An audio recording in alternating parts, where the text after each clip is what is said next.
జీవితం ఒకప్పుడు ఉయ్యాల ఊగుతున్నట్టుగా ఉంటుంది ఆనందంగా, నాకంటే భాగ్యవంతుడు ఎవడైనా ఉన్నాడా అన్నట్టుగా.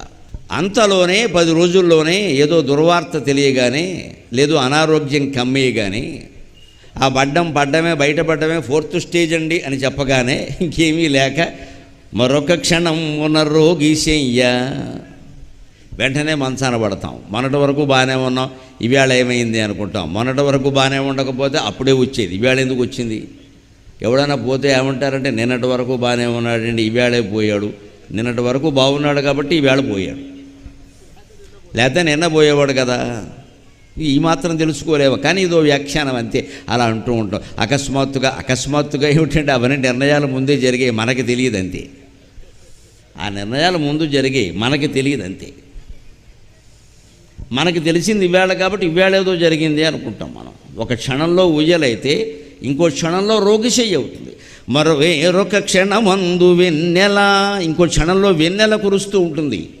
ఇంత ఆనంద క్షణాలు మళ్ళీ వస్తాయా? ఇంత ఆనందం నా ఒక్కడికే దక్కింది కదా, ఇంకెవరికైనా దక్కిందా అనుకుంటాం మనం.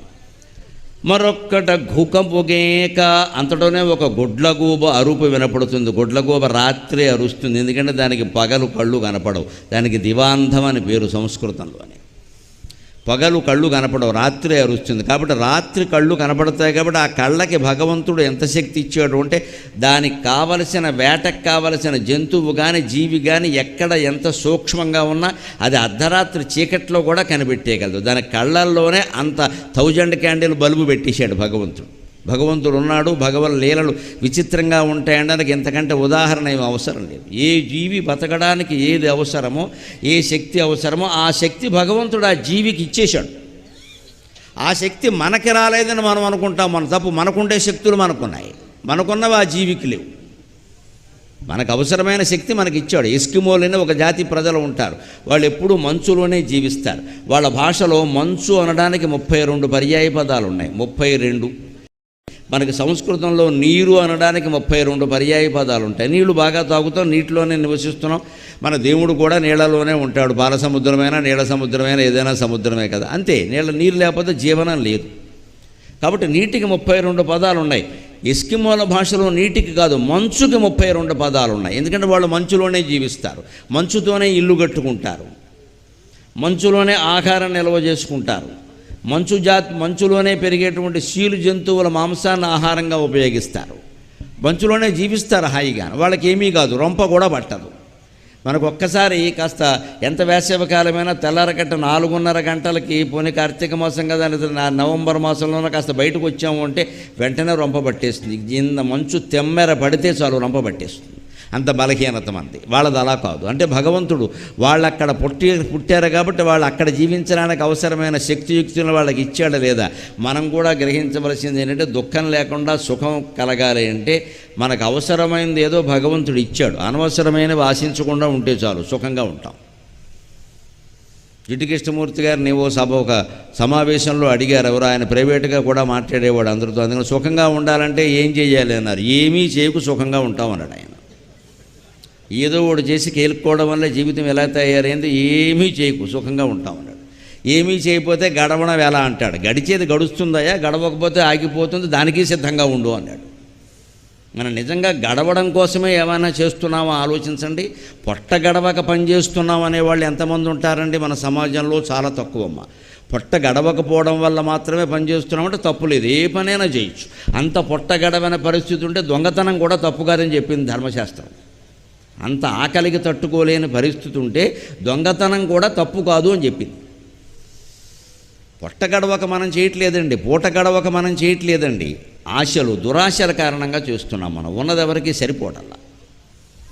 కానీ నిజమే, ఒక క్షణం ఊయలైనా, ఒక క్షణం రోగిశయ్యైనా, మరో క్షణంలో వెన్నెలైనా, మరో క్షణంలో గుడ్లగోబ కేక అయినా, ఏదైనా సరే దీనికి తట్టుకుని ఎలా నిలబడాలి? జీవితంలో ఫలానా వాడు గొప్పవాడా కాదా అని దానికి ఉదాహరణ ఏమిటో తెలుసా? ఆయన గొప్ప వంశంలో పుట్టాడండి, ఆయన గొప్ప ఇంట్లో పుట్టాడండి, ఆయన గొప్ప పనులు చేశాడండి. ఇది ఆయన గొప్పతనాన్ని కాదండి అని నిర్ణయించేది. ఆ వ్యక్తి గొప్పవాడా కాదని దాని జీవితంలో ఏం జరిగాయి అన్నదాన్ని బట్టి నిర్ణయించకూడదు. ఒక్కొక్కటి జీవితంలో ఏ దుఃఖము లేదనుకోండి, ఆయన గొప్పవాడు అనేది మహా అయితే అదృష్టవంతుడు అనొచ్చు. జీవితంలో జరిగిన ఘట్టాలను బట్టి వ్యక్తిత్వాన్ని నిర్ణయించకూడదు. ఆ ఘట్టాల్లో ఆయన స్పందించిన విధానాన్ని బట్టి నిర్ణయం చేయాలి ఖచ్చితంగా. ఏ ఘట్టం వచ్చినప్పుడు, ఆపద వచ్చినప్పుడు ఎలా స్పందించాడు, సంపద వచ్చినప్పుడు ఎలా స్పందించాడు, ఆయన స్పందనను బట్టి, ఆయన వ్యవహరించిన విధానాన్ని బట్టి ఆయన గొప్పవాడు కాదో చెప్పాలి. కానీ ఎవరో కొంతమంది అదృష్టవంతుల జీవితాల్లో వరుసగా ఏవో సౌఖ్యాలు జరుగుతూ ఉంటే వాడంతా గొప్పవాడు అనొద్దు. వాడు కేవలం అదృష్టవంతుడు. వాడికి తెలియకుండానే కొన్ని రేపు తెలియకుండానే దుఃఖాలు కూడా వస్తాయి. మరి సుఖ దుఃఖాలను సమానంగా తీసుకోవాలి అంటే ఎలాగా అంటే, దేనికిన్ వికలుడుగాక నీ చరణ పీఠిని నిల్చునెవండు. ఏది వచ్చినా సరే దానికి ఆ క్షణంలో పరిస్థితులను బట్టి ఏం చేయాలో అది చేస్తూ అహంకారానికి పోకుండా సామరస్యంగా ఉంటూ దాన్ని పరిష్కారం చేసుకుంటూ స్థితప్రజ్ఞతో నిలబడతాడే వాడు గొప్పవాడి కింద లెక్క. మరి ఈ స్థితప్రజ్ఞతో నిలబడే లక్షణం ఎక్కడి నుంచి వస్తుంది? వానికిన్నికరము నిత్య సౌఖ్యము జనింపదు దుఃఖము లోకపావని. నిరంతరం అమ్మవారి పాదపీఠం మీద మనస్సు నిలబడ్డం అంటే ఎలాగా? మన ఇంట్లో అమ్మవారి పీఠం ఉంటుంది, బొమ్మ ఉంటుంది. ఆవిడ పాదాల మీద తలకాయ పెట్టేసి అలా కూర్చుంటావా? అన్నం తినవా, నీళ్లు తాగవా, ఎవరూ పిలవరా? అలా కూర్చుంటే ఊరుకుంటారా? గుళ్ళో అలా చూడనిస్తారా? మన ఇంట్లో మాత్రం అలా కూర్చుంటావా? పని బాట లేదా అంటారు. ఎంతసేపు కూర్చుంటావు? అంచేత దేవుడి విగ్రహాన్ని ఎంతసేపు ఆరాధించినా ఏం చేసినా మనం కొంతసేపే చేయగలం, అంతసేపు చేయలేం. వేరే పనులు ఉన్నాయి కదా. కానీ వేరే పనులు చేస్తూ కూడా నమ శివాయ, నమో నారాయణాయ, శ్రీమాత్రే నమః ఏదో ఒక నామాన్ని స్మరిస్తూ ఆ పనులు చేయొచ్చు. మనం జీవితంలో చేసే చాలా పనులు భగవన్నామస్మరణ చేస్తూ చేయొచ్చు. అలా చేస్తే ఆ మనస్సులో సుఖానికి తప్ప దుఃఖానికి తావు ఉండదు. భగవంతుడు ఉన్న చోట దుఃఖపడే అవకాశం లేదు, సుఖం తప్ప. అందుకే శంకరాచార్య ఏమంటున్నారు అంటే, ఇతిచ్చే సర్వసామాన్యే. మీరు ఎప్పుడు సుఖమే కావాలని కోరుకుంటారయ్యా, దుఃఖం ఎప్పుడూ రావద్దంటారు. ఇది మీ అందరికీ ఉండే కోరికే. దానికి మార్గం ఏమిటంటే తే జ్ఞానాదేవ సిద్ధ్యతః.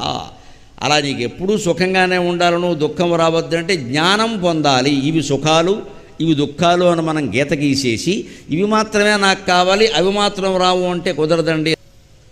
పరిస్థితులు మనకు తెలుసున్నప్పుడు దానికి సిద్ధపడాలి తప్ప అవేవో మార్చేద్దామని చూడకూడదండి. మన పోరాటం అంతా ఎక్కడ ఉంటుంది, మన దుఃఖం అంతా ఎక్కడ ఉంటుంది అంటే దాన్ని మార్చేయాలని చూస్తాం మనం. అది ఎలా మారిపోవాలి, అలా మారిపోవాలి అని అనేక రకాల ఆలోచన చేస్తాం. ఈ మార్పు జరగదు. ఎందుకంటే మార్పులు అనేవి ఎప్పుడైనా కాలక్రమంలో ఒక పద్ధతిలో జరుగుతాయి, కానీ మనం అనుకున్నట్టుగా జరగవు, మనం అనుకున్న వేళకి కూడా జరగవు. అందుకని దుఃఖపడతాం. దానికి సిద్ధపడడమే జ్ఞానం. జ్ఞానం అంటే సుఖాలే ఉండడం, దుఃఖాలు లేకపోవడం కాదు. సుఖాన్ని దుఃఖాన్ని సమానంగా తీసుకోవడం. అంటే సుఖం వచ్చినప్పుడు కూడా దాన్ని మనస్సుకు పట్టించుకుని ఓహో గర్వపడకుండా ఉంటే దుఃఖం వచ్చినా కూడా ఇబ్బంది లేకుండా ఉండగలం. ఇది పట్టలేదు, అది పట్టలేదు. ఇది పట్టనప్పుడు అది పట్టదు. దానిపాటు మనకి ఒక గాజు పదార్థం ఏదో ఉందనుకోండి, దాని మీద ఏదైనా బంక పూసామంటే జారిపోతుంది, తేనె పూసినా జారిపోతుంది, ఏది పూసినా జారిపోతుంది. తేనె అయినా అంతే, బంక అయినా అంతే. కొన్నింటికి ఏం రాసినా పట్టేస్తుంది. మనం అలాగ జారిపోయే పదార్థంలాగా మన మనస్సును సిద్ధం చేసుకోవాలి. అందుకోసం ఆదికవి నన్నయ్య రచించిన శివదండకం ఏ రకంగా ఉపయోగపడుతుందో ఇప్పుడు ఒక్కసారి పరిశీలన చేద్దాం. నన్నయ్య గారికి మన అదృష్టం కొద్దీ ఈ శివదండకాన్ని రచించవలసిన అవసరం ఎందుకు వచ్చింది అంటే, ఆంధ్ర మహాభారతం ఆదిపర్వం సభాపర్వం అయిపోయాక అరణ్య పర్వాన్ని రచిస్తున్నాడు ఆయన. నన్నయ్య గారు సరిగ్గా 2, 3, 143 పద్యాలు రచించాడు. 2 పర్వాల భారతం రచించి 3వ పర్వం మొదలుపెట్టి అరణ్య పర్వం, అందులో 3 ఆశ్వాసాలు రచించి 4వ ఆశ్వాసంలో 143వ పద్యం రచించి శారదరాత్రుడు ఉజ్వల రసత్తర తారకహార పంక్తులను అనే పద్యం రాసిన తర్వాత ఇంకా మనకి నన్నయ్య భారతం దొరకడం లేదు. అంచేతన ఆ వెన్నెల వేళల్లోనే ఆయన స్వర్గస్థుడయ్యాడు అని చరిత్రకారులు భావించారు. ఈ అరణ్య పర్వంలో ఇంచుమించు చివరి ఘట్టాలలో ఈ కిరాత అర్జునీయ ఘట్టం వస్తుంది. చాలా అద్భుతమైనటువంటి ఘట్టం, మనం అంతా గ్రహించవలసిన ఘట్టం. అర్జునుడికి, అంత భగవద్గీత విన్న అర్జునుడికి, భగవంతుడితో దాదాపు 100 ఏళ్ళు సహవాసం చేసిన అర్జునుడికి, ఎందుకంటే శ్రీకృష్ణుడు వయస్సు ఎంతో అర్జునుడు వయస్సు అంతే, ఇద్దరూ ఇంచుమించుగా సమానమైన వయస్సు వాళ్ళు. శ్రీకృష్ణుడు 125 సంవత్సరాలు బతికినట్టుగా భారతంలోనే ఉంది. శ్రీకృష్ణుడు స్వర్గస్థుడు అయిన తర్వాత పరమపదించిన తర్వాతే అర్జునుడు మహాప్రస్థానం చేశాడు. ఆయనకి 15 ఏళ్ళు 16 ఏళ్ళకే శ్రీకృష్ణుడితో సహవాసం అంతా ఏర్పడింది. అందుకని 1 శతాబ్ద కాలం శ్రీకృష్ణుడితో స్నేహం చేశాడు. యుద్ధరంగంలో శ్రీకృష్ణుడు స్వయంగా ఆయనకి సారథ్యం చేశాడు. 18 రోజులు సారథ్యం చేయడం కాదు, జీవితంలో కూడా చాలా ఘట్టాల్లో శ్రీకృష్ణుడు ఆయన ఆదుకున్నాడు. భగవద్గీత కేవలం అర్జునుడు గురించే విన్నాడు. తర్వాత ఎవరో గాయకులు పాడతారని మాబోటిగాళ్ళు మాట్లాడతారని శ్రీకృష్ణుడు చెప్పాల, అర్జునుడు కోసమే చెప్పాడు. ఇది గుహ్యతమం శాస్త్రం అన్నాడు. చాలా రహస్యమైన విషయం ఇది నీ కోసం నేను చెబుతున్నాను. ఎందుకంటే భక్తోసిమే సఖాచేతి, నువ్వు నాకు స్నేహితుడివి, భక్తుడివి. ఇది అందరికీ ఊరికే అరిచేసే విషయం కాదయ్యా. కంఠస్థం చేయడానికి, పాడుకోవడానికి, ఇతరుల చేత సన్మానాలు చేయించుకోవడానికి మేము 100 అప్పగిస్తామండి, మేము 700 అప్పగిస్తామండి అంటే కొంతమంది తెలియకపోతే 1000 భగవత్ శ్రీ శ్లోకాలు అప్పగిస్తూ ఉంటారు. 1000 లేవు, అందులో 700 ఉన్నాయి. వీడు ఇంకా 300 ఎక్కువ అప్పగిస్తాడు కూడా. తెలియకపోతే అలాగే ఉంటుంది వ్యవహారం. అందుకని ఈ అప్పగించడానికి వచ్చింది కాదు అది. అందుకని అంత భగవద్గీత విన్నా, అన్నేళ్ళు దేవుడితో సహవాసం చేసినా, దేవుడు చెల్లెల్నే పెళ్లి చేసుకున్నా, సుభద్రాదేవి స్వయంగా ఆయనకి చెల్లెలే కదా, పెళ్లి చేసుకున్నా అర్జునుడు మళ్ళీ జన్మ ఎత్తాల్సి వచ్చింది. మనం గుర్తుపెట్టుకోవాలి విషయం. మనం ఆధ్యాత్మిక వ్యవస్థని, పౌరాణిక వ్యవస్థని చాలా లోకు చేసేసి శివరాత్రి నాడు పువ్వెడితే చాలు, సంక్రాంతి నాడు ఆకెడితే చాలు మోక్షం వచ్చేస్తుంది చెబుతున్నాం. అలాంటి సంక్షేమ పథకాలు దేవుడి దగ్గర ఉండవు, ప్రభుత్వాల దగ్గర ఉంటాయి. కానీ ఓట్లు వీళ్ళకి కావాలి, కానీ దేవుడికి ఎవరి ఓట్లు అవసరం లేదు. నువ్వు పూర్తి జ్ఞానాన్ని పొందితేనే వస్తుంది మోక్షం. అర్జునుడికి రాని మోక్షం మనకు తేలిగ్గా వచ్చేస్తుంది ఇక్కడ ఆకెట్టగానే పువ్వెట్టగానే. కానీ ఆకు పువ్వు పెట్టమని ఎందుకు చెబుతారు అంటే అదేనా చేయకపోతే మొత్తం మానేస్తాడని. ఇలా మొదలు పెడితే అలా పెడతాడు కదా ఎప్పటికైనా. అర్జునుడు కూడా ఆకులు పువ్వులు పెట్టి పైకి వచ్చిన వాడే కదా. ఓ దశ ఉంటుంది కదా. ఎంత పీజీ చదివాం, పీహెచ్డీ చేసామన్నా 1వ తరగతి చదవలేదా, చదవకుండా వస్తాడా అంతే. అంతే. పీజీ దగ్గరికి వెడుతున్న కొద్దీ కేజీ వదిలేయాలి. ఇంకా కేజీ దగ్గర నోట్లో వేలెట్టుకుంటే అలాగా. ఆధ్యాత్మిక వ్యవస్థ కూడా అంతే. వింటే చాలు, చదివితే చాలు, కంఠస్థం చేస్తే చాలు అనే రోజు భగవద్గీత పారాయణ చేస్తా నీకు బాగుండొచ్చు, దేవుడికి దాంతో సంబంధమే లేదు. అందులో 1 శ్లోకమైనా ఆచరించావా, దేన్నైనా తట్టుకున్నావా? తుల్య నిందాస్తుతి మౌని అన్నాడు భక్తి యోగంలో. నిందని స్తుతిని సమానంగా భావించు, మౌనంగా ఉండమన్నాడు. నిన్ను ఎవరైనా తిట్టినా మౌనంగా ఉన్నావా, తిరిగి రెచ్చిపోయి తిట్టావా, అయితే నువ్వు పనికిరావు. అలాగే మన ఎవరో ప్రశంసిస్తారు, అప్పుడు మౌనంగానే ఉండాలి. ఏమిటోనండి మీరు కనిపెట్టారండి నా విషయాలను, ఇంకెవరికీ తెలియలే. ఈ పోజు వద్దు ఇక్కడ. వాడు ఒక్కడే కనిపెట్టాడా, వెనకాల ఎంతమంది అడుగుతున్నారో నీకేం తెలుసు. ప్రశంసకి సమాధానం మౌనమే, విమర్శకి సమాధానం మౌనమే. అలా అయితే ఒక వాక్యం మనకు అర్థమైనట్టు, తుల్య నిందాస్తుతిర్ మౌని సంతుష్టో ఏన కేనచిత్. ఇది భగవద్గీతను ఆచరణలో పెట్టాల్సిన విధానం. అర్జునుడు ఆచరణలో పెట్టలేకపోయాడు, అందులో సందేహమేం లేదు. విన్నాడు అంతే. ఆయన కూడా మనకు మళ్ళీ విన్నాడు.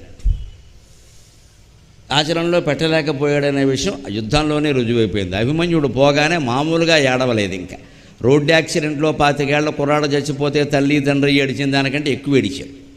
రోడ్డు యాక్సిడెంట్లో 25 ఏళ్ల కుర్రాడు పోతే అది నిజంగా చాలా దురదృష్టం, చాలా దౌర్భాగ్యం. ఏడవకుండా ఎలా ఉంటారండి? ఏదో ప్రయాణం కోసమని వెళ్ళాడు, క్షేమంగా వెళ్ళి లాభంగా రా అని తల్లి చెప్పింది కూడా, అయినా కుర్రాడు తిరిగి రాలేదు. ఏడవకుండా ఎలా ఉంటారండి? వీళ్ళ అబ్బాయి రోడ్డు యాక్సిడెంట్లో పోలా, యుద్ధానికి వెళ్ళాడు, వీళ్ళే పంపారు. ధర్మరాజు పంపాడు స్వయంగా.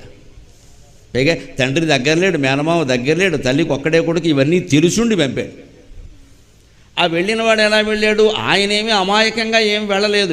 వెళ్ళడమే దూసుకుని ద్రోణాచార్యుల దగ్గరికి వెళ్ళిపోయాడు. మరి ఒళ్ళు పొగరంటారు దాన్ని. నీకు 16 ఏళ్ళు వయస్సు ఉన్నప్పుడు నీ వయస్సు వాళ్ళని చూసుకోవాలి క్రికెట్ ఆడడానికి. నువ్వు మొత్తం టెండూల్కర్తో ఆడతానంటే అలాగా. వాళ్ళ అనుభవాలు వేరు కదా. వయస్సు ఊరుకోనివ్వదు. కాస్త ఆ పద్మవ్యూహ రహస్యం ఒకటి తెలిసి కాస్త లోపలికి వెళ్ళాడు. వెళ్ళగానే ఆయనకు వచ్చిన పౌరుషం ఏమిటంటే, పద్మవ్యూహాన్ని భేదించింది నేనే, ఇంకెవరికీ అవకాశం రాలేదు, అవసరమూ రాలేదు, నువ్వే అంటావేటి ఇక్కడ. అక్కడికి అభిమన్యుడు సారథి చాలా వృద్ధుడు. మనం పెద్దవాట్ల మాటలు పట్టించుకోకపోవడం వల్లే ప్రమాదాలకు లోనవుతామండి.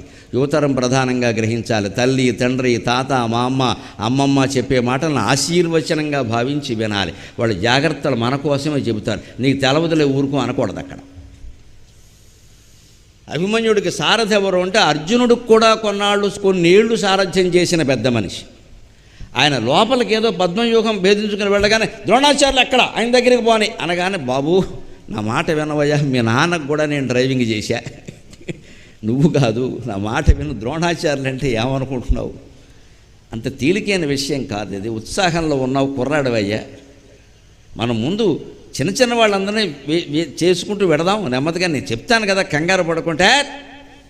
ద్రోణాచార్యుల ముందు మనం నిలబడడం కష్టం అంటే ఏమన్నాడో తెలుసు అభిమన్యుడు, ద్రోణాచార్యులు కాదు కృష్ణార్జునులు వచ్చి ఎదురుగా నిలబడినా కొట్టి పారేస్తానన్నాడు. అంత పొగరు మాట అవసరమా అనేశాడు.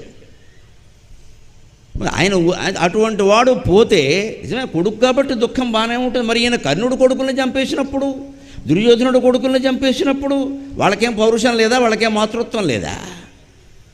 మనం ఎదుటి వాళ్ళ కొడుకు పిల్లల్ని చంపేస్తేనేమో యుద్ధంలో అదేమో గొప్ప విషయమా, పౌరుషమా? మన పిల్లల్ని ఎవరో చంపేస్తేనేమో అది దౌర్భాగ్యమా? ఇదంతా మన అహంకారం అంటారు. దీని అహంకారం అంటే గర్వం కాదండి. నాది, నేను బాగుండాలి, నా వాళ్ళు బాగుండాలి, మిగిలిన వాళ్ళు అందరూ బావాలి, ఏమైనా పర్వాలేదు, ఇదే అహం. ఈ అహం పోనంత వరకు భగవంతుడు మోక్షాన్ని ఇయ్యడు. నేను పోతే తప్ప తాను రాడు. నేను అంటే ఈ అహం, తాను అంటే పరమాత్మ. నేను పోతే తప్ప తాను రాడు. అందుకే అభిమన్యుడు పోగానే సైంధవుడు అడ్డుకున్నాడని తెలిసి మర్నాడు ఎంతమంది అడ్డు వచ్చినా సరే అందరినీ సంహరించి సైంధవుణ్ణి చంపేస్తాడు. ఒక్క సైంధవుణ్ణి చంపడం కోసం 7 లక్షల మందిని ఊచకోత కోశాడు అని మహాభారతంలో ఉంది, వ్యాసభారతంలో ఉంది. చదివి నేను ఆశ్చర్యపోయాను. అర్జునుడు ఇంత పరాక్రమవంతుడా, ఒక్కరోజున 7 లక్షల మందిని వేసేసాడు. అంటే మొత్తం పాండవ సైన్యం కలిపి అంతా ఎంత ఉందో అంత సైన్యం కౌరవ సైన్యంలో వేసి పారేశాడు ఒక్క సైంధవుణ్ణి చంపడం కోసం. దుర్యోధనుడు అంత కాపలా పెట్టాడు అక్కడ. ఇంత పౌరుషం, ఇంత ఆవేశం ఉన్నవాడికి మోక్షం రావడం చాలా కష్టమండి. అందుకే మరుసటి జన్మలో ఆయన భక్త కన్నప్పగా పుట్టాడు, కిరాతుడుగా పుట్టాడు. అర్జునుడి తర్వాత జన్మ కన్నప్ప. మా చిన్నతనంలోనే మాకు తిన్నని పూర్వజన్మ వృత్తాంతము అని పాఠం ఉండేది కాళహస్తి మహత్యంలో. ఈ తిన్నడు అంటే కన్నప్ప. కన్నప్ప పూర్వజన్మలో ఎవరంటే అర్జునుడు. అంతటి మహాపరాక్రమం కలిగినటువంటి వంశంలో పుట్టినవాడు కిరాత జన్మ ఎత్తడం ఏమిటండి? ఇక్కడ బాణాలు అవి ఉండొచ్చు, కానీ అక్కడేమో యుద్ధాలు చేయడం, ఇక్కడేమో పెట్టెలను వేటాడడం, తేడా ఉంది కదా. ఈ జన్మ ఎందుకు ఎత్తాడు అంటే దానికి కిరాతార్జునీయం కారణం. ఈ కిరాతార్జునీయ ఘట్టంలోనే ఈ శివదండకం వస్తుంది. అరణ్యవాసం వృధా చేయొద్దయ్యా, దివ్యాస్త్రాలు సంపాదించుకోండి, మీకు కౌరవులతో యుద్ధం ఖాయమని శ్రీకృష్ణ పరమాత్మ అర్జునుడికి పాండవుడికి సలహా ఇచ్చాడు. మనం కూడా నేర్చుకోవాలి. ఆధునిక సమాజంలో ఎప్పుడు ఉద్యోగం లేకపోయినా, కాస్త ఖాళీగా ఉన్న ఉద్యోగం ఊడినా, లేదా చదువుకున్నాక ఇంకా ఉద్యోగం రావడం ఆలస్యంగా ఉన్నా, లేదు ప్రభుత్వాలు మేము 90,000 పోస్టులు ఇస్తాం, 1,00,000 పోస్టులు ఇస్తామని 2 ఏళ్ల పాటు ఇవ్వకపోయినా ప్రశాంతంగా ఉండాలి. అవి ప్రకటిస్తారు, వస్తాయో లేదో చెప్పాలి, వచ్చాక అనుకోవాలి.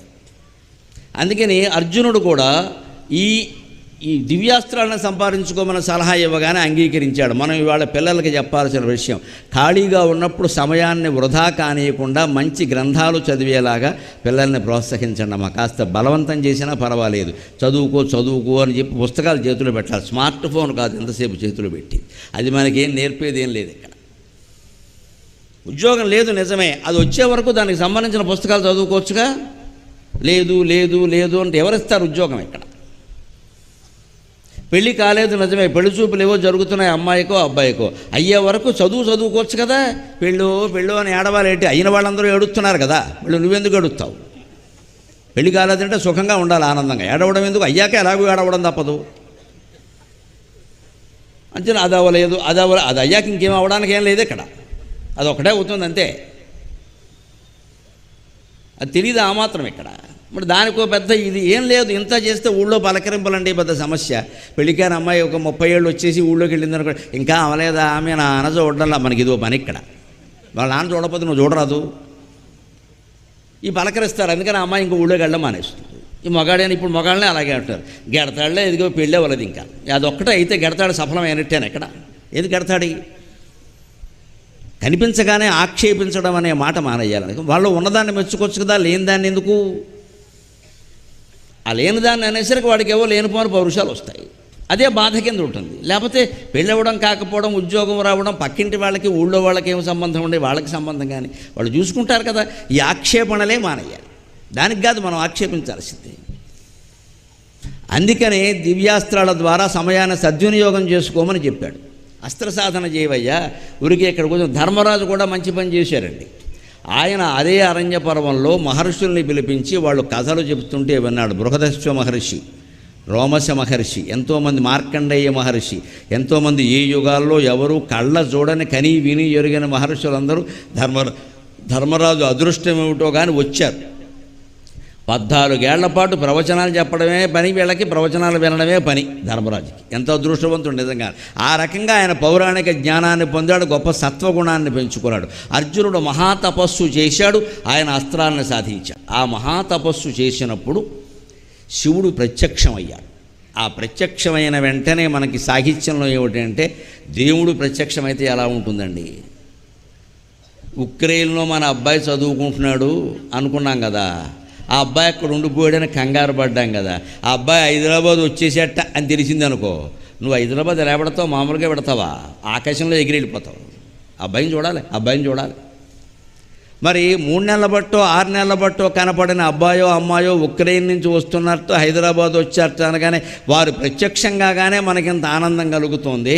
ఈ సమస్త సృష్టికి చరాచర జీవరాశికి మూలమైనటువంటి భగవంతుడు ప్రత్యక్షమైతే ఎంత ఆనందం ఉంటుంది మనిషికి.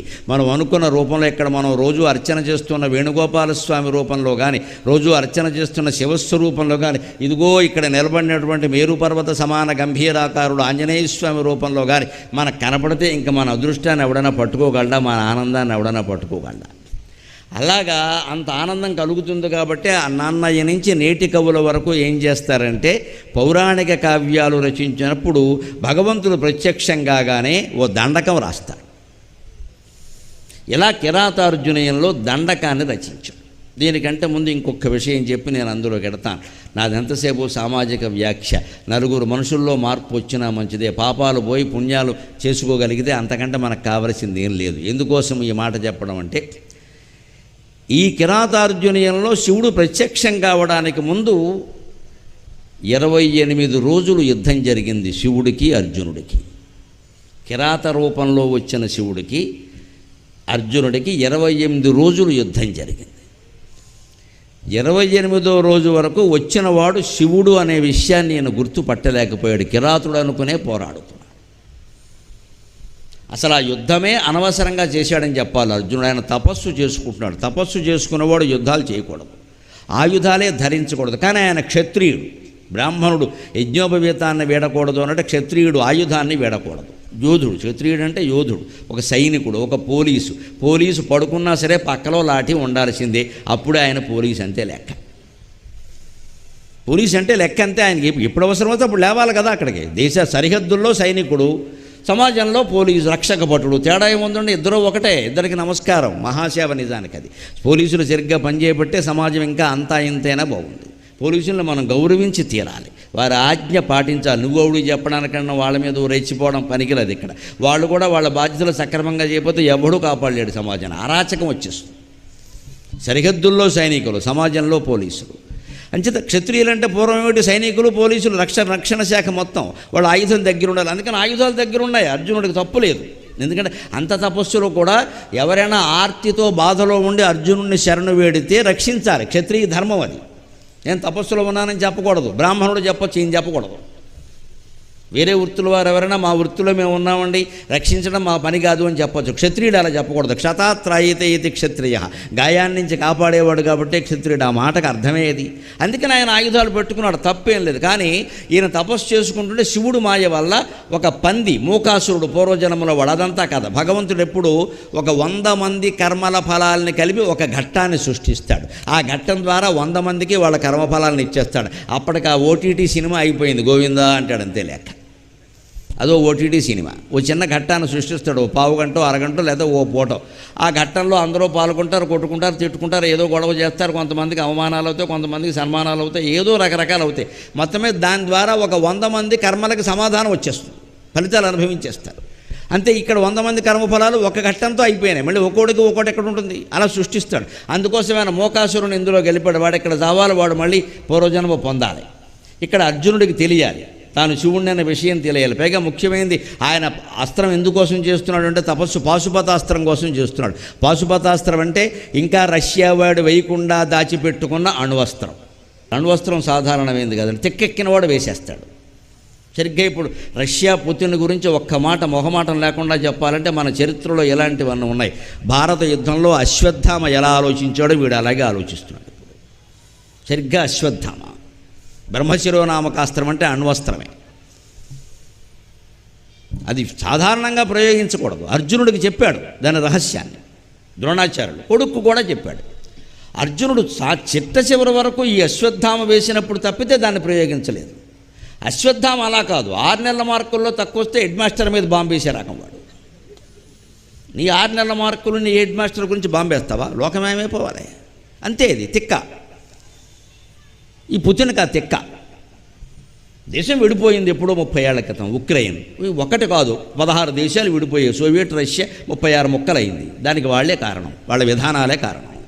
వేరే వాళ్ళని అనుకోవడం ఎందుకు? విడిపోయిన తర్వాత అంటే వాళ్ళు ఎవరితోనో సంబంధం పెట్టుకుంటాడు, మనకెందుకు ఆ గొడవ? విడిపోయాక కూడా మనం చెప్పినట్టు వినాలంటే అలాగా. వాడు విడిపోయి 30 ఏళ్ళు అయింది, వాడు నాటోలో కాకపోతే ఆటో ఎక్కుతాడు, నీకెందుకు ఆ గొడవ? అబ్బాయి లేదు, నేను చెప్పినట్టు వినాలి, లేకపోతే నేను అణ్వస్త్రం వేస్తాను. ఈ తిక్క మనుషులు భారతంలో కూడా ఉన్నారు. అందుకే వ్యాసుడు చెప్పాడు, భారతంలో లేనిదేది లోకంలో లేదు, లోకంలో ఉన్నదేది భారతంలో లేకుండా లేదన్నాడు. ఇప్పుడు పుతిన్ కూడా అశ్వత్థామ అవతారం. ఇంకా వాడు బతికే ఉన్నాడు అంటారు కదా, ఈ రకంగానే బతుకున్నాడు. ఇలాంటి పరిస్థితుల్లో పాశుపతాస్త్రం కూడా అంతే. అది అణ్వస్త్రం. అది వేస్తే మొత్తం ప్రపంచం భస్మీపట్నం అవుతుంది. అది కావాలని అడిగాడు. ఎందుకు? దుర్యోధనుడిని బెదిరించడానికి, వేయడానికి కాదు, బెదిరించడానికి. మరి అర్జునుడికి ఇవ్వాలి అంటే అర్జునుడికి ఆ నిగ్రహ శక్తి ఉందో లేదో చూడాలి కదా. లేకపోతే ఇందాక చెప్పినట్టుగా 6 నెలల పరీక్షల మార్కుల్లో 6వ తరగతి పిల్లలాగే ఉంటాడు. నిగ్రహ శక్తి ఉండాలి. అంటే దాన్ని ఎప్పుడు ప్రయోగించాలి? ఇంకా ఇది తప్పితే గత్యంతరం లేదు, ఇంకో మార్గం లేదు అన్నప్పుడు ప్రయోగించాలి, కానీ ప్రతిదానికి ప్రయోగించకూడదు. అణిమ, మహిమ, గరిమ, లఘిమ లాంటి శక్తులు ఉంటాయి. లావుగా ఉన్నవాడు సన్నగా మారచ్చు, యోగశాస్త్ర ప్రక్రియల ద్వారా ఉంది ఆ ప్రక్రియ. ఆ లావుగా ఉన్నవాడు సన్నగా మారడానికి ఎప్పుడు ఉపయోగించాలి ఆ శక్తిని? అది ఏదైనా దేశానికి మేలు, మొత్తం మన కుటుంబానికి మేలు, కనీసం గ్రామానికి మేలు అంటే ఉపయోగించాలి. కానీ పక్క మీద పడుకుని మంచం చిన్నదిగా ఉంది, నేను లావుగా ఉన్నా కాబట్టి సన్నగా మారాలంటే దీనికి అది ఎందుకు గొడవ? 2 రోజులు అన్నం మానేస్తే సన్నగా అవుతావు. దీనికన్నా ఉపయోగించే అణిమ, మహిమ, గరిమ, లఘిమను మంచం పెద్దది చేయించుకోలేతే దానికోసం కాదు కదా. అంచేత చిన్న చిన్న ప్రయోజనాలకు వాడకూడదు. అది పరీక్ష చేయడం కోసం శివుడు ప్రత్యక్షమై కిరాత రూపంలో అసలు యుద్ధానికి తట్టుకోగలడా లేదా గాయాలైనా అని 28 రోజులు యుద్ధం చేశాడు. ఈయన యుద్ధాలు చేస్తూ ఉంటే చేయొచ్చు, కానీ మధ్యలో ఏం జరిగిందంటే శివుడు ఈయన చిచ్చరపిడుగులా రెచ్చిపోతుంటే వీడికి ఒకసారి దైవత్వం చూపించాలని ఆయన బాణాలు మాయం చేశాడు. బాణాలు మాయమైనప్పుడైనా గ్రహించుకోవాలి కదా, ఈయన ఎవడో మామూలు కిరాతుడు కాదు, మామూలు మానవుడు కాదు, ఇది ఏదో దైవ మహిమ, లేకపోతే ఉన్నట్టుండి బాణాలు ఎలా మాయమవుతాయి అని ఆలోచించాలి. గారడీలు చేస్తున్నావు, ఎక్కడ మాయలు చేస్తున్నావు అని. ఎవరు బాణాలు మాయమయ్యా? అర్జునుని అమ్ముల పొదిలో బాణాలు మాయమయ్యాయి. అర్జునునిగా అమ్ముల పొది ఎవరిచ్చారు? అగ్నిదేవుడు ఇచ్చాడు. ఖాండవ దహన సమయంలో ఎప్పుడూ అందులోంచి బాణాలు పుడుతూనే ఉంటారు, ఎప్పుడూ పుడుతూనే ఉంటాయని అగ్నిదేవుడు వరమిస్తే మహిమ వల్ల మాయమయ్యాయి. అంటే ఈ వచ్చినవాడు ఎవరో అగ్నిదేవుడి కంటే గొప్పవాడని గ్రహించద్దా? ఉందే సూర్య శశాంకవన్య నయనం. అగ్నిని, సూర్యుణ్ణి, చంద్రుణ్ణి ఎవరు 3 కళ్ళుగా ధరించారో ఆ పరమేశ్వరుడు వచ్చాడు ఎదురుగా. లేకపోతే ఎలా మాయమవుతాయి? ఈ మాత్రం ఆలోచన ఉండాలి. మన జీవితాల్లో కూడా మనం దేవుడు కాపాడలేదు, దేవుడు దయ చూడలేదు అంటాం. ఒక్కోసారి అద్భుతంగా కొందరు వ్యక్తులు కనిపించి మనకి సహాయం చేసి వెళ్ళిపోతారండి. మళ్ళీ వాళ్ళు ఎక్కడున్నారంటే కనపడరండి. చాలామంది జీవితాల్లో ఉంటాయి అలాంటివి. ఏమిటోనండి అప్పుడు అనుకోకుండా వచ్చారు, మమ్మల్ని ఆదుకున్నారు, మళ్ళీ ఎంత విచారణ చేసినా కనపడలేదండి అంటారు. అదే దైవ మహిమ. మనం మాయలో పడిపోతూ ఉంటాం. అద్భుతాలు జరిగినప్పుడు ఎప్పుడు మామూలు విషయం కింద దాన్ని తీసుకోకూడదండి. ఏదో అక్కడ మన ప్రార్థన పనిచేసింది ఖచ్చితంగా.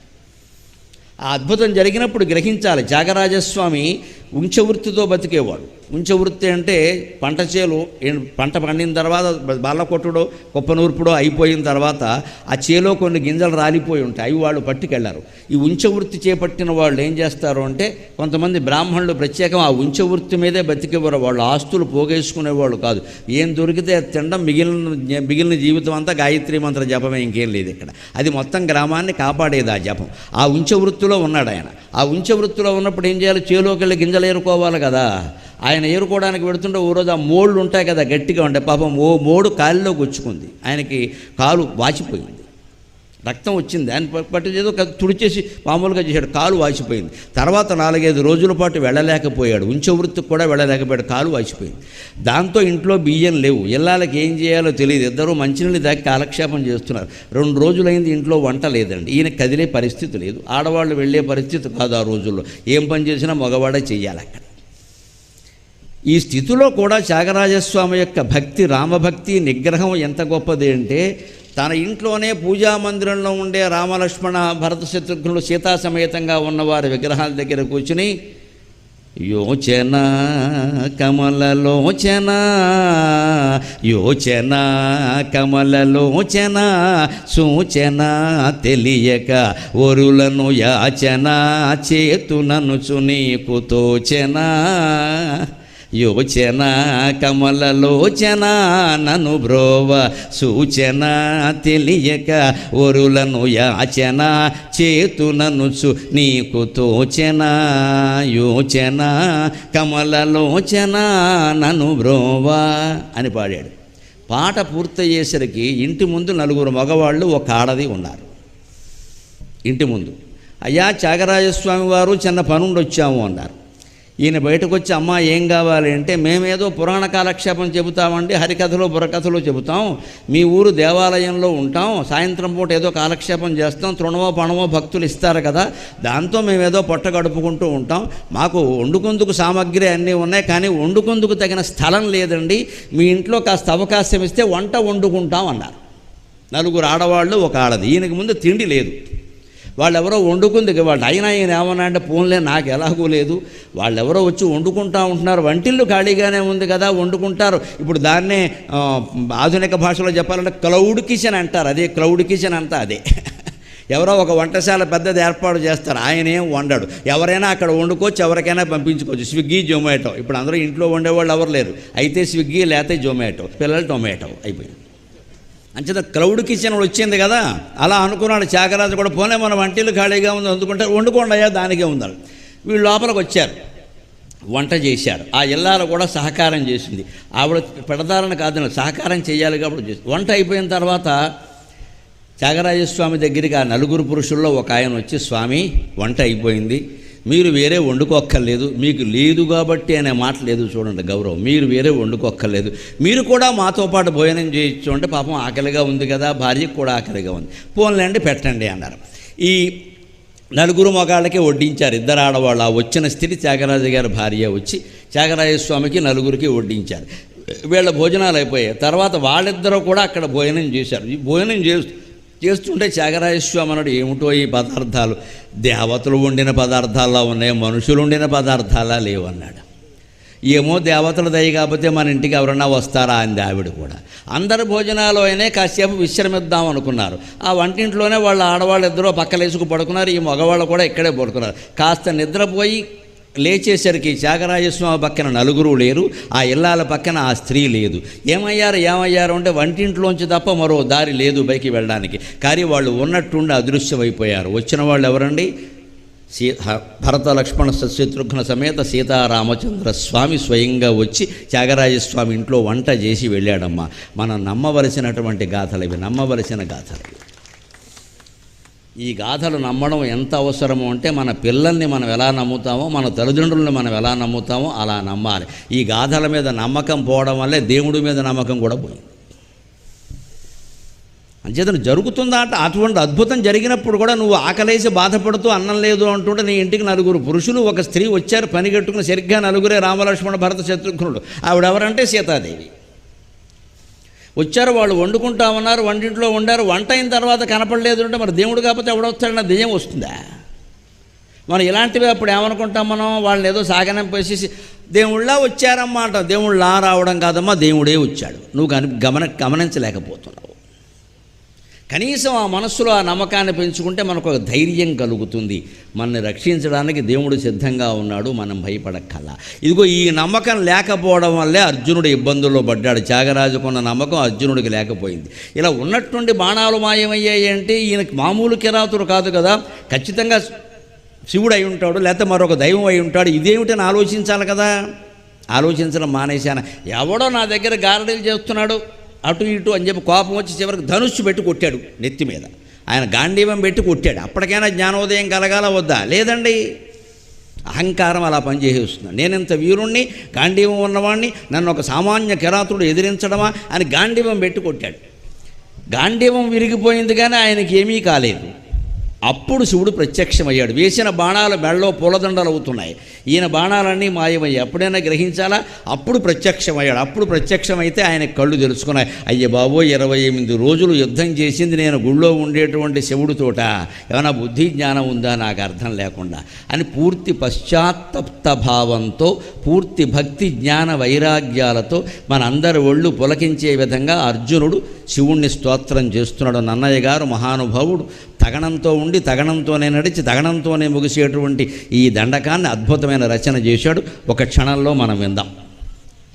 శ్రీకంఠలోకేశ లోకోద్భవస్థాన సంహారకారి పురారి మురారి ప్రియా చంద్రధారి మహేంద్రాది బృందారకానంద సందోహ సంధాయి పుణ్యస్వరూప విరూపాక్ష దక్షాధ్వరధ్వంసక దేవ నీదైన తత్వంబు భేదించి బుద్ధిన్ ప్రధానంబు కర్మంబు విజ్ఞానమధ్యాత్మయోగంబు సర్వక్రియాకారణం వంచు నానా ప్రకారంబులన్ బుద్ధిమంతులు విచారించుచున్ నిన్ను సేవింతురు. ఈశాన సర్వేశ్వర సర్వ సర్వజ్ఞ సర్వాత్మక నిర్వికల్ప ప్రభావ భవానీపతే నీవు లోకత్రయీ వర్తనంబున్ మహీవాయుఖాత్మాగ్ని సోమార్కతోయంబులంజేసి గావించి సంసార చక్రక్రియాయంత్ర వాహుండవైతి ఆదిదేవా మహాదేవా నిత్యంబునత్యంత యోగస్థితిన్ నిత్యంబు అత్యంత యోగస్థితిన్ నిర్మల జ్ఞానదీప ప్రభాజాల విధ్వస్త నిస్సార సంసార మాయాంధకారుల్ జితక్రోధరాగాది దోషుల్ యతాత్ముల్ యతీంద్రుల్ భవత్పాద పంకేరుహ ధ్యాన డిండీర ధారానుభూతిన్ సదా తృప్తులై నిత్యులైరి అవ్యయ భవ్య సేవ్య భవా భర్గ భట్టారక భార్గవాగస్య కుత్సాది నానా మునిస్తోత్ర దత్తావధాన లలాటే క్షణోగ్రాగ్ని భస్మీకృతానంగ భస్మానులిప్తాంగ గంగాధరా నీ ప్రసాదంబునం సర్వగీర్వాణ గంధర్వులను శుద్ధ సిద్ధ సాధ్యోరగేంద్రాసురేంద్రాదులను నీ ప్రసాదంబునం సర్వగీర్వాణ గంధర్వులను సిద్ధ సాధ్యోరగేంద్రాసురేంద్రాదులను శాశ్వతైశ్వర్య సంప్రాప్తులైరి ఈశ్వర విశ్వకర్త సురాభ్యర్చిత నాకు నభ్యర్థితంబుల్ ప్రసాదింపు కారుణ్యమూర్తి త్రిలోకైకనాథ నమస్తే నమస్తే నమః.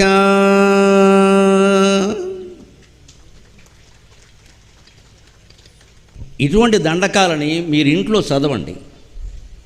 తప్పు పలుకుతామేమో ఈ భయాలు వదిలేయండి, అన్నీ భగవంతుడు చూసుకుంటాడు, ఏం పర్వాలా.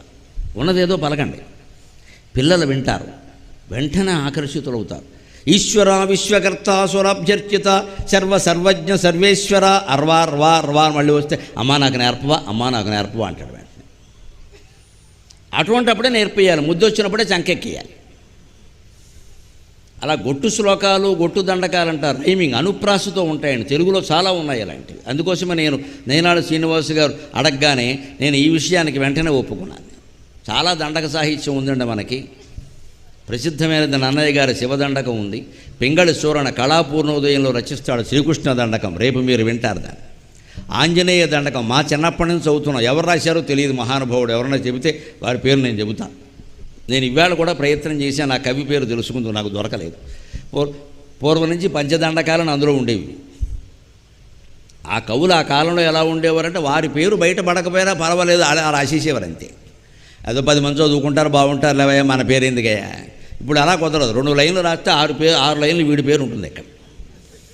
ఈయన పేరు కోసమే రాస్తారు, అసలు దాన్ని ఎవడు చదవడం కోసం కాదు. మనకు రావాలి, మనకు పురస్కారాలు అవార్డులు రావాలి. ఎవడు చదవకపోయినా పర్వాలేదు.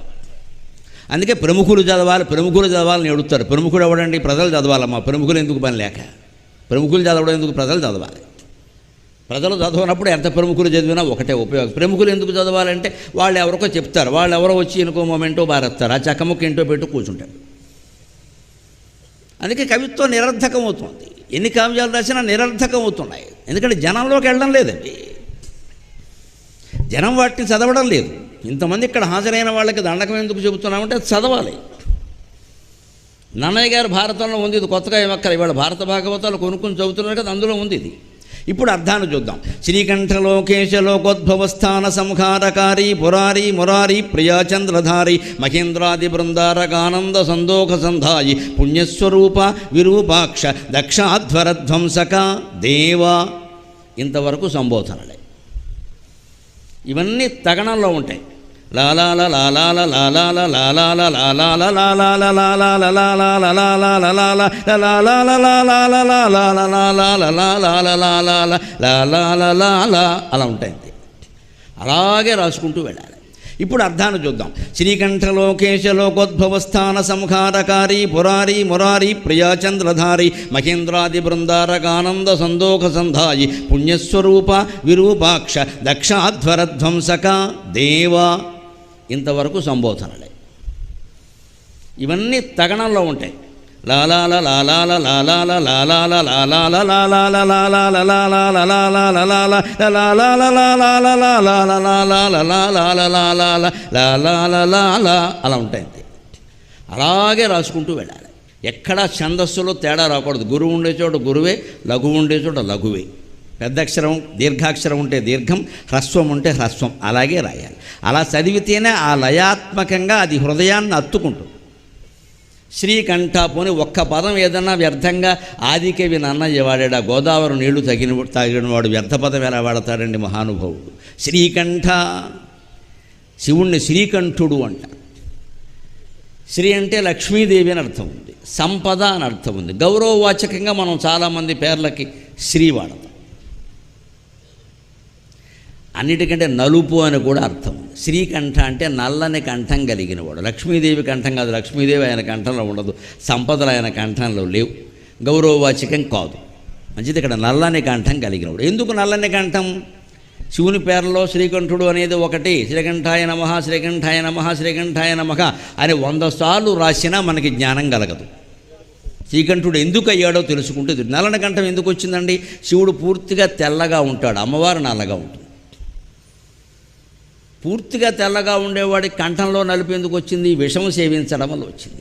ఆ విషయాన్ని కూడా ఆయన ఏం చేశాడు? మింగితే లోపలున్న లోకాలు దగ్ధమవుతాయని, బయటకి కక్కితే బయట ఉన్న లోకాలు దగ్ధమవుతాయని అటు ఇటు కాకుండా కంఠంలో పెట్టు కూర్చున్నాడు. అందుకే కొంతమంది సమస్యలను బయటికి చెప్పలేక పడలేక నానా బాధ పడుతుంటే మెంగలేక కక్కలేక ఎడుతున్నాడు అంటారు. నా గిలితం నోద్గీర్యమేవత్వయ అంటారు శంకరాచార్య శివానంద లహరిలో. మెంగలేక అక్కలేక పడుతున్నాడు. కష్టం వచ్చింది, బాధ. అది ఇంట్లో వ్యవహారం, ఎవరికి చెప్పలేడు. ఎవరికైనా చెప్తే నీ కర్మ కొద్దీ జరిగిందంటారు, చెప్పలేడు. అలాగని చెప్పకుండా లోపల మర్చిపోలేడు. గుడగడి గుండెపోటు వచ్చేస్తుంది. ఎందుకంటే తేలిగ్గా ఎవడో ఇంటికి వచ్చింది వాడి దగ్గర వాగేయడం మంచిది. అందుకే సాధారణంగా మగవాళ్ళకే ఎక్కువ వస్తుంది గుండెపోటు, ఆడవాళ్ళకి ఎక్కువ రాదు. వాళ్ళు చెప్పేస్తారు గొడవ లేకుండా. ఎవరు దొరకపోతే పని మనిషి దగ్గర చెప్పేస్తారు గొడవ లేకుండా. మా ఆయనే అంటారు, అది కూడా మా ఆయనే అంటుంది. అయిపోయింది, దొందే గొడవ లేదు, ఓ పని అయిపోయింది. ఈ మగాడు ఉన్నాడు, చెప్పడు. చెబితే వీడినే అంటారు మీ పెళ్ళం ఇటువంటి దాన్ని. అందుకని చెప్పుకోలేడు, ఏడుస్తూ ఉంటాడు. ఈ ఏడుపు వల్ల గుండెపోటు వస్తుంది. ఒక రకంగా మనస్సులో సంతోషంలాగే దుఃఖాన్ని కూడా పంచుకోవడం మంచిది. అయితే ఇది ఇంక వచ్చిన వాళ్ళ దగ్గరికి వెళ్ళేది గానా బజానా కాదు. ఇంకా ఆ భారం తగ్గడానికి ఆత్మీయులు ఉంటారు. తల్లి, తండ్రి, అత్తమామలు, భర్త, భార్య, ఎవరో పుత్రులు, లేదా దగ్గర వాళ్ళు, బాగా దగ్గర స్నేహితులు. అది కూడా రహస్యంగా, ఊరికే ఇది ప్రచారం కోసం కాదు. ఇక్కడ ఏం అలా ఉన్నావు అంటే ఏం చెప్తానులే అనేదో అంటే వాళ్ళు ఏదో అడుగుతారు కదా, చెప్పాల్సి కొంచెం తగ్గుతుంది. ఇంక వదిలేయాలి దాన్ని. ఇంకా మళ్ళీ వచ్చిన వాడి దగ్గరలో ఇదే పురాణం చెప్పకూడదు, ఇంక మళ్ళీ పెరిగిపోతుంది అన్నమాట. అది కూడా ఎవరి దగ్గర చెప్పాలి? కాలక్షేపానికి చెప్పకూడదు. దుష్ప్రచారం చేస్తారు, బయటికి వెళ్ళి తీరుస్తారన్న వాళ్ళకి చెప్పాలి. మనకి బాగా దగ్గరవాడు, ఈయన ఉపాయం చెబుతాడు, తీరుస్తాడు అంటే చెప్పచ్చు.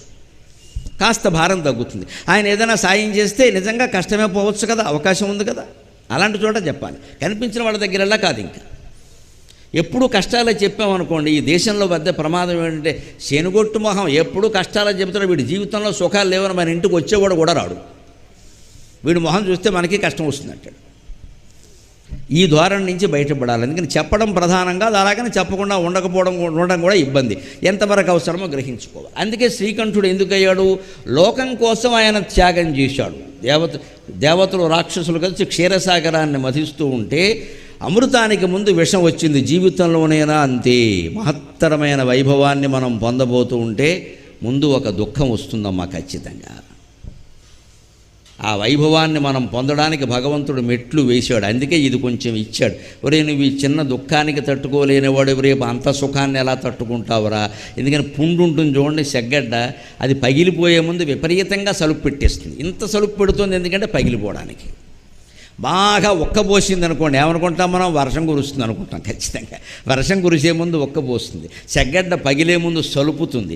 అలాగే నిప్పు పొయ్యి బాగా మండే ముందు పొగ ఎక్కువ వస్తుంది.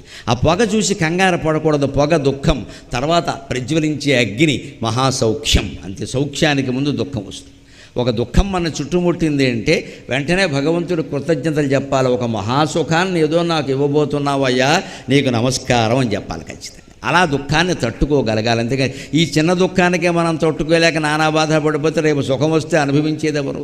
నిజంగానే లోకంలో ఇక్కడ ఇన్ని వందల మంది వేల మంది కనపడుతున్నారు కదా, ఎవరి జీవితాల గురించి అయినా ఆలోచించుకోండి. ఒకప్పుడు మనం దుఃఖంగా భావించింది ఇవాళ తలుచుకుంటే ఆ సంఘటనే జరగకపోయి ఉంటే నా జీవితం ఇలా ఉండేదా అనుకునేవి చాలామంది జీవితాల్లో ఉంటాయి. అది జరగబట్టే నేను ఇలా సుఖంగా, అంటే ఆవేళ అది దుఃఖమే అనిపించింది, ఈవేళ పట్టిన వైభవాన్ని బట్టి అది సుఖమే అనిపించింది. లేదా అంచేత ఏ సంఘటన సుఖము కాదు, దుఃఖము కాదు, రెండిట్లోనే ఉన్నది కమ్ అంటే ఆకాశం, గగనం, శూన్యం, ఏమీ లేదు అక్కడ. నువ్వు సూ చేరిస్తే సుఖం, దూ చేరిస్తే దుఃఖం, ఏం చేరుస్తావో నీ ఇష్టం. ఆయన దాన్ని ఎలా తీసుకున్నాడు అంటే, ఇంతమంది దేవతలు రాక్షసులు అందరూ బాధపడుతూ ఉంటే అమృతానికి ముందు విషం వచ్చిందని, ఆ విషాన్ని నేను స్వీకరించకపోతే ఎవరు స్వీకరిస్తారు? విషం వచ్చింది కదా అని వాళ్ళు మధించడం మానేశారనుకోండి, అమృతం రాదుగా. అందుకే అమృతం ముందు విషం వచ్చింది.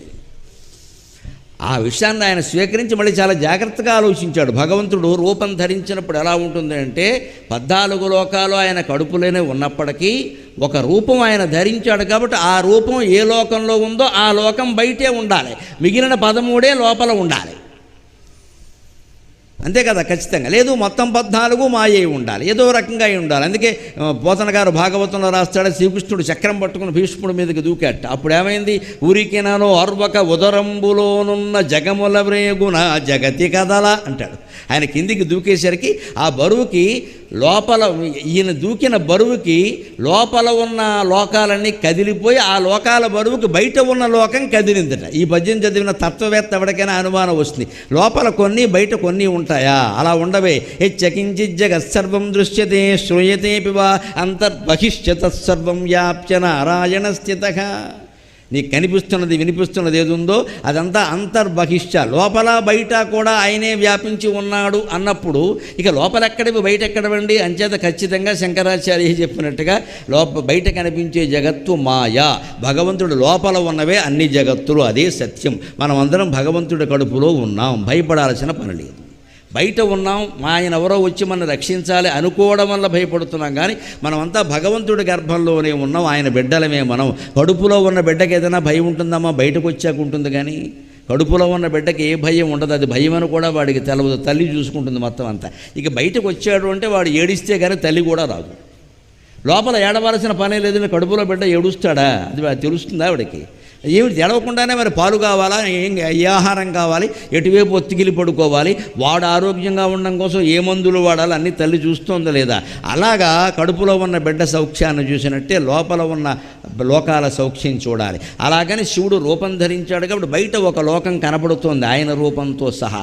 ఈ లోకాన్ని కాపాడాలి. అందుకని ఆయనకి బయటకి కక్కకుండా లోపలికి మింగకుండా ఆ విషాన్ని ఇక్కడ ధరించడం వల్ల అక్కడ నల్లటి మచ్చ ఏర్పడింది. అందుకని శ్రీకంఠ లోకేశ, లోకాన్ని లోకాలన్నిటికీ ఈశ్వరుడు ఆయనే. అందుకే లోకంలో ఉండే వాళ్ళకి ఎవరికి ఏది కావాలన్నా ఆయన్నే అడగాలి. మనం అమాయకత్వం కొద్దీ వారిని వీరిని యాచిస్తూ ఉంటాం. ఆపద వచ్చినా వారిని వీరిని యాచిస్తాం కాపాడమని. వీళ్ళందరూ మన కాపాడతారో లేదో తెలియదు. అలాగే మన కోరికలు వీళ్ళ వల్ల తీరతాయో లేదో తెలియదు. కానీ గుళ్ళోకి వెళ్ళి భగవంతుడి ముందు, వేణుగోపాలస్వామి ముందు కానీ, పరమశివుడి ముందు కానీ, ఆంజనేయ స్వామి విగ్రహం ముందు కానీ మీరు నిలబడి, పరమేశ్వర నీవే తప్ప నితఃపరం వెరుగ మన్నింపన్గదే దీనునిన్, నువ్వు తప్ప నాకెవరూ తెలియదు, నిన్నే నేను శరణ వేడుతున్నాను అని మీరు భగవంతుడిని ఆ కోరిక కోరితే, ఆ ఆపద తీర్చమని అడిగితే 24 గంటల్లో దానికి సమాధానం దొరుకుతుంది. సందేహమే లేదు, సందేహమే లేదు. అందుకే లోకేశ, శ్రీకంఠ లోకేశ లోకోద్భవ స్థాన సంహారకారి, లోక ఉద్భవ స్థాన సంహారకారి. బ్రహ్మ విష్ణువు మహేశ్వరుడు 3 రూపాలు ఉంటాయి. కానీ హిరణ్యగర్భ సమవర్తతాగ్రే భూతస్య జాతః పతిరేక ఆసీతు అని వేదంలో చెప్పినట్టుగా ఉన్నది ఒకే పరమాత్మ. ఆయన 3 పనులు చేయడం కోసం 3 రూపాలు ధరించాడు. ఒక బ్రహ్మ, ఒక విష్ణువు, ఒక శివు, ఒక రుద్రుడు. అందుకే లోక ఉద్భవ, లోకాన్ని పుట్టడానికి, స్థాన నిలబడ్డానికి, సంహార మళ్ళీ సంహారం అయిపోవడానికి కూడా నువ్వే కారణం. ఉద్భవం అంటే పుట్టడం అందరికీ తెలుసు, స్థానం అంటే ఉండడం అందరికీ తెలుసు, సంహారం అంటే మనకు లోకంలో బాగా వాడుకలో ఉండటం. సంహారం అంటే చంపేయడం కాదు. శివుడు లోకాలను చంపడు, చాలా పొరపాటు మాట. నాశనం చెయ్యడు, లోక నాశకుడు అనలేదు, లోకాల్ని లయం చేస్తాడు అన్నాడు. లయం చేయడం అంటే ఏమిటో తెలుసా? కాఫీలో పంచదార వేశారు, పంచదార నాశనమైందా లీనమైందా? ఇది అర్థమైతే శివుడు అర్థమవుతాడు. కాఫీలో పంచదార వేశారు, చెంచా పెట్టి ఇలా తిప్పారు, అవునా? పంచదార నాశనమైందా లయమైందా? లయమైంది, లీనమైంది. కాబట్టే పంచదార వెయ్యకముందు కాఫీ రుచి వేరు, వేశాక రుచి వేరు. శివుడు లోకాలని పరమాత్మలో లీనం చేస్తాడు, నాశనం చేయడు ఎప్పుడు కూడా. లీనం చేయడం అంటే కలిపేయడం. అవి ఎలా కలిసిపోతాయంటే పాలల్లో పంచదార కలిసినట్టే. బియ్యంలో పంచదార కలవదు కదా, నూనెలో పంచదార కలవదు కదా, కానీ పాలల్లో కలుస్తుంది, నీళ్లల్లో కలుస్తుంది, కరిగిపోతుంది. అంచేత లోకం కూడా పంచదార బయటకు వచ్చినట్టే వచ్చిన ఒక పదార్థం, అది మళ్ళీ తిరిగి కలిసిపోతుంది. అంచేత శివుడు సంహారం చేస్తాడు అంటే కలిపేస్తాడు అంటే. సంహారానికి ఇంకో అర్థం ఉంది. వీణీ సంహారమైన సంస్కృతంలో నాటకం ఉంది, భట్టనారాయణుడు రచించినటువంటిది. వేణీ సంహారం అంటే అది భీముడు కథానాయకుడు. అందులో దుశ్శాసనుడిని సంహరించి ఆయన నెత్తురు ఇలా చేతులకు పావుకుని ఆ నెత్తురు చేతులతో వెళ్ళి ద్రౌపదీదేవి జుట్టు ముడి వేస్తాడు. ముడి వేయడం అంటే సంహారం అంటే ముడి వేయడం. అంచేత వేణీ సంహారం అంటే జుట్టు ముడి వేయడం. లోకాలను కూడా శివుడు సంహారం చేస్తాడు అంటే ముడి వేస్తాడు. ముడి వేయడం అంటే జుట్టు విరబోసుకొని కూర్చుంటారు ఆడవాళ్ళు, తలంటూ స్నానం చేయగానే కూర్చుంటారు, కాస్త ఏదో చిక్కు తీసుకోవాలంటారు, కొంచెం ఎండలో కూర్చుంటారు. మగాళ్ళు ఓపిక పట్టారు, ఓ సెల్ఫీ తీసుకోవాలి. అంతేగాని ఆలస్యం చేస్తున్నావు అన్నది అస్తమానం కూర్చుంటారు ఏంటి అక్కడ. ఇది విరబోసుకున్నారు. మళ్ళీ తర్వాత కాసేపటికి ఏం చేస్తారు, ఇప్పుడు జడేసే ఓపిక లేదు అని కొంచెం ఇలా అని ఓ రెబ్బను చుట్టేస్తారు, ఓ రబ్బర్ బ్యాండ్ పెట్టేస్తారు. తర్వాత ఎప్పుడో మధ్యాహ్నంగా సావకాశంగా కూర్చుని ఏ ఉయ్యాల బల్ల మీద కూర్చుని నెమ్మదిగా ఈ జడ ముందుకు వేసుకుని ఇలా ఇలా ఇలా ఇలా ఇలా ఇలా వేస్తారు. ఇదంతా మీకు ఎలా తెలుసు అనుకోండి, వేసుకుంటుంటే చూశా. అప్పుడు నాకు అర్థమైంది శివుడు లోకాలన్నీ ఏం చేస్తాడు. జడముడి అర్థమైతే అది అర్థమవుతుంది. విరబోసినప్పుడు ఇంత విరబోసిన జుట్టులో దెయ్యంలా ఉందండి మనిషి. అందంగా కూడా ఉండొచ్చు, అది వేరే విషయం. అది విరబోసాం కదా, అంత జుట్టు దగ్గరికి వచ్చేసింది. ఓ రిబ్బన్ పెట్టగానే ఏదో ఒక ఊరికే ఓ తోకలా అయిపోయింది. అది ఓ ఆదిశేషుడిలాగా కాస్త మళ్ళీ అందంగా 3 పాయల కింద విడదీసి జడేకనే చాలా అందంగా వచ్చింది. అందులో చివర చిన్నపిల్లలు అయితే జడ గంటలు కట్టినా, పెద్దవాళ్ళు అయితే మరి కొప్పు ఏది పెట్టినా అందంగా ఉంది. పైగా ఆ జడ పై భాగంలో పువ్వులు పెడితే సాక్షాత్ గౌరీదేవిలో ఉంది. జుట్టుకి ఎంత అందం కలిగిస్తుందమ్మా అలంకారం, జుట్టుకి అంత అందం కలిగిస్తుంది. ఆ అలంకారం ఉండాలంటే జుట్టు ఉండాలి. జుట్టు లేనివాడికి అలంకారం ఎక్కడి నుంచి వస్తుంది? ఈ ముడి వేయడం చూడండి, ఇంత విరబోసిన జుట్టుని 3 పాయల కింద విడదీశారు. ఇలా ఇలా ఇలా అని ముడి వేస్తే ఒక్కటేలా ఉందా లేదా? సరిగ్గా పంచభూతాత్మకం ఈ సృష్టి. తస్మాదాకాశ సంభూత ఆకాశాద్వాయు వాయోరగ్ని అగ్నేరాపక అద్భ్య పృథివ్యామోషధయ ఓషధీభ్యో అన్నం సవాయేష పురుషో అన్నరసమయక ఇత్యుపనిషతు అని ఉపనిషత్తుల్లో ఉంటుంది వేదాంతంలో. పరమాత్మ పదార్థం నుంచి నిరాకార నిర్లేప నిర్మల నిత్యమైన పదార్థం నుంచి ఆకాశం ఏర్పడింది. ఆకాశం ఏర్పడింది అనడానికి లేదు, ఆకాశానికి రూపం లేదు. ఖాళీ ఉందంటే ఉంది, లేదంటే లేదు, అంతే. ఆకాశం నుంచి వాయువు వచ్చింది, ఆకాశంలో ఓ చలనం కలిగింది, ఆ చలించిందే వాయువు. ఆ వాయువు ఇలా చలించి చలించి చలించి సంకోచ వ్యాకోచాల కారణంగా వేడెక్కింది. ఆ వేడెక్కడమే అగ్ని. ఆ అగ్ని చల్లబడి మంచుగడ్డ నీరుగా మారింది, అగ్నే రాపక. అప్పుడు నీరు ఏర్పడింది. ఆ నీరు గట్టిబడి మంచుగడ్డగా మారింది, క్రమంగా మట్టిగడ్డగా మారింది, అదే భూమి. ఇది మొత్తం సైన్సా కాదా? వేదంలో ఉన్నదంతా విజ్ఞాన శాస్త్రం. మనం ఇవాళ దాన్ని నేర్పడం మానేసి విదేశీయులు చెప్పిన దాన్ని ఏదో పట్టుకుని పుస్తకాల్లో పెట్టి నేర్పితే వీళ్ళందరూ అక్కడ డూబుడ్స్కీ, బొట్టోస్కీ, ఐన్స్టీన్, గోల్డ్స్టీన్, స్టెయిన్లెస్ స్టీన్ ఏవో పేర్లన్నీ మన వాళ్ళు చదువుతుంటే భారతీయులకి ఏమీ రాదు, విదేశీయులకే వచ్చుననే అజ్ఞానంలో